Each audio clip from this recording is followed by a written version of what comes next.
Hey everybody, this is just a quick video showing you who's going at each position in these rookie mock drafts.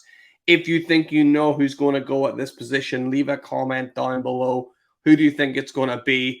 And see if any of my guests who've been on agree with you. And before we get into it, hey, hit that like, hit that thumbs up, hit that subscribe. We're on a march towards, 500 subscribers. I'd love to be able to do it before we get into this season of football. That'd be awesome. So help me out and let's go. Let's see who's going at this draft pick, shall we?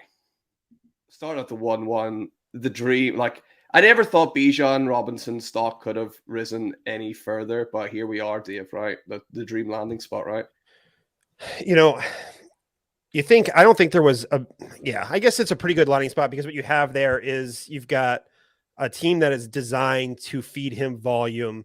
And I think that, I don't think it's going to be a high flying offense. So you could have landed in a really explosive offense and that's going to be a way to manufacture volume. But I think the entire offense is going to be manufactured around Bijan because that's what Arthur Smith really wants to be doing. So, and I don't think it's a lock. I'm seeing a lot of Bijan is not the 101 anymore. And I think across a lot of popular people. So I actually have gotten some debates recently about it. And I'm pretty firmly with Bijan. The landing spot's great and everything. But what I think here it is. Here's my first piece of advice, recency bias. And that's a term that gets thrown around a lot. Yeah. But you look at the top of Superflex startups now. The early part of the draft is all quarterbacks because, because what's happened is you had the CMCs and other top running backs. They got injured in their prime. They had their dominant seasons, but then CMC got hurt.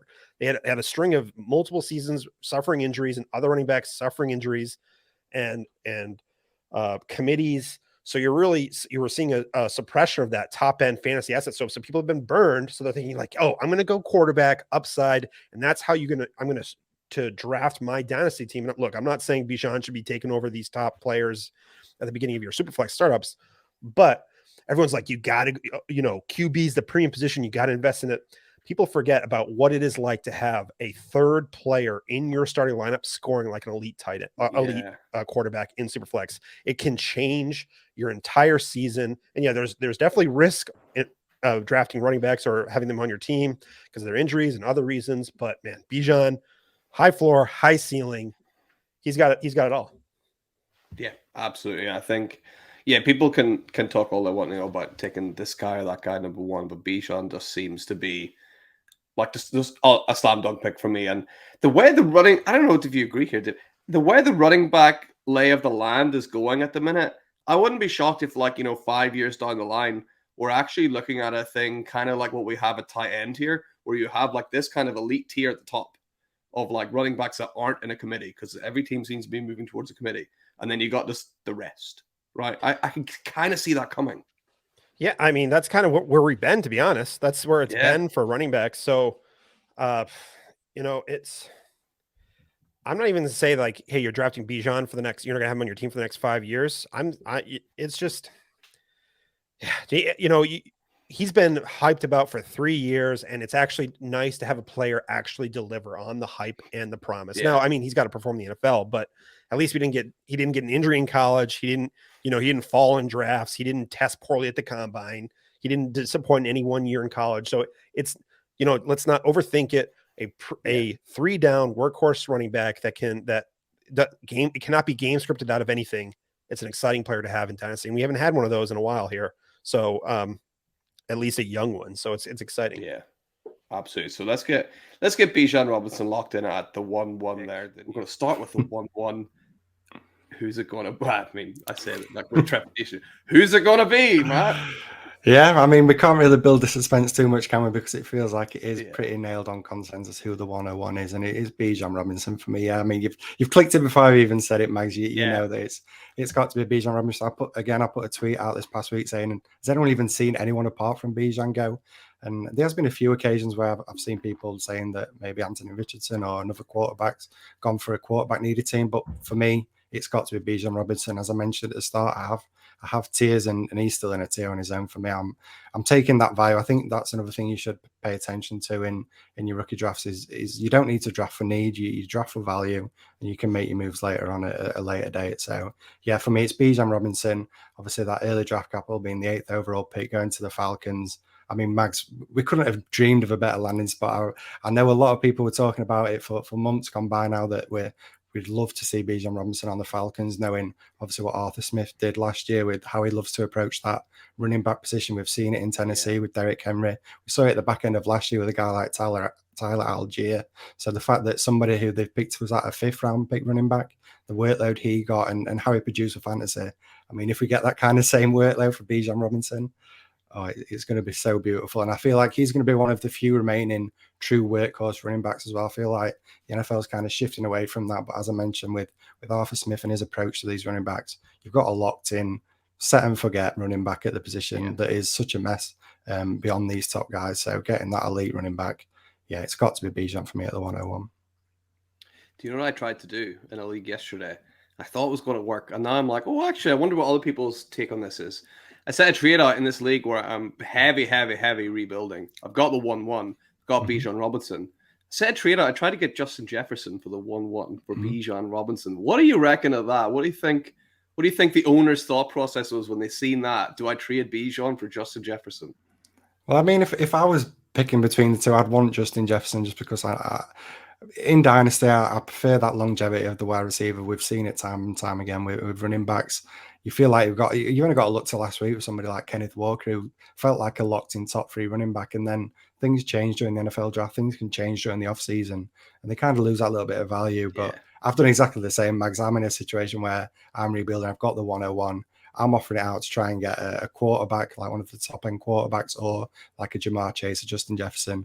Not had any luck just yet, but I feel like in startups, Bijan's going to go at the end of the 1st round in startups. So if you're basing your values on that, there's plenty of players that you can maybe attack and try and change the 101 for in Dynasty. So I love maybe making that move if you are a rebuilding team, take advantage of somebody that wants Bijan Robinson and maybe get a little bit of value out of it. But yeah, for me, he's the 101 in rookie drafts. Yeah, so I mean, I'm not going to exactly pull up many trees with this pick. It's going to be Bijan Robinson, just because if you've got the 101 and you don't want to trade out of the 101 or people aren't willing to pay a haul for the 101, you've got to pick Bijan Robinson, I think, in any format other than perhaps a 14-team, 16-team Superflex position, because quarterbacks are so hard to get in them leagues where there's more teams in. Then I can definitely see leaning with the quarterbacks. But in a standard 12-team Superflex league, I think Bijan Robinson has got the safe floor. With the 101, you don't want to miss. And Bijan Robinson, he's not played a snap in the NFL yet, but we think he's a prospect that isn't going to miss. And in fact, he's got an incredibly high ceiling. So it could we are looking at the next Saquon Barkley. So a guy that has RB1 in the realms of possibilities every single year, but has also got an incredibly safe floor. That Atlanta Falcons team, they just love to run the ball. They rushed the ball the second most in the NFL last year, and this is with Tyler Algier, 4th, 5th round pick, Caleb Huntley, and Cordarrelle Patterson. So, I mean, if Bijan Robinson's going to get the workload on that team, it's going to be absolutely scary. The interesting thing I seen on Twitter, it was a poll, and it was a lot sort of like closer than I thought, but it was, would you rather the 2023 1-1 or the 1-2 and the 1-3? Personally, I'd probably go 1-2 and 1-3. Yeah, just because I think you've got so much more in terms of value. That's definitely the side I'd want. You can do so much more with the 1-2, 1-3. But yeah, that is an interesting one. I think I might have even seen that trade pulled off. You know, it might have been something small on top of the 1-1, but I'm pretty sure I've seen that trade that pulled off.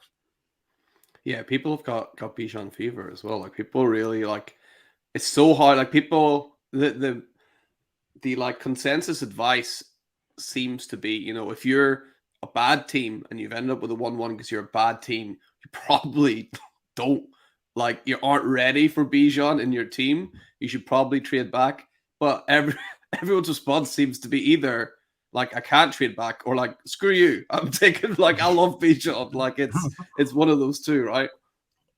Yeah, I mean, I'm in the sad position where I've not got a single Bijan share. I wasn't the 101 in any league. I did try in a couple of leagues, but it seems that I'm not very good at tanking, so I ended up with the 1-2, 1-3, or 1-4. But I just need to take one share. I need to somehow trade up to the 101 and just pick a share. I've still got a few drafts coming up, so hopefully it happens. But yeah, if you're a team if you're the worst team in the league, you normally have the 101.